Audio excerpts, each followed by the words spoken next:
Azərbaycan Mərkəzi Bankının İdarə Heyəti tərəfindən 12 noyabr 2021-ci il tarixli qərar ilə təsdiq edilmiş kredit təşkilatlarının borc alanları haqqında məlumatın mərkəzləşdirilmiş kredit reyestrinə verilməsi qaydasında dəyişiklik edilib. Milli.az xəbər verir ki, bununla bağlı Azərbaycan Mərkəzi Bankının sədri Taleh Kəzimov yeni qərar imzalayıb.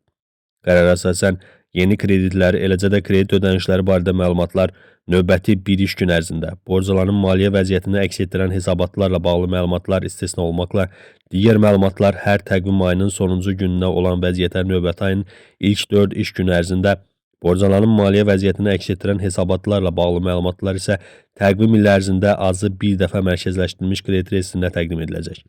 Həmçinin mərkəzləşdirilmiş kredit reyestrində olan məlumatlarla hər hansı düzəliş məlumat təchizatçılarının özləri tərəfindən, habelə məlumat təchizatçısının yazılı, o cümlədən mərkəzi kredit reyestri vasitəsilə elektron formada müraciəti və ya məhkəmənin qanuni qüvvəyə minmək qərarının əsasında aparılacaq. Eyni zamanda bir kredit üzrə bir neçə şəxs birgə borclu qismində çıxış etdikdə, həmin şəxslərin kredit üzrə birgə borclu olduğu qeyd edilməklə, həmin kredit məbləği hər borclu üzrə tam həcmdə qeyd olunacaq. Dəyişikliklər dərc edildiyi gündən banklara münasibətdə 6 ay sonra, bank olmayan kredit təşkilatlarına və kredit ittifaqlarına münasibətdə 9 ay sonra qüvvəyə minəcək. Təsdiq edilmiş dəyişikliklər bu qərar qüvvəyə minənədək ödənilməmiş bütün kreditlərə şamil ediləcək.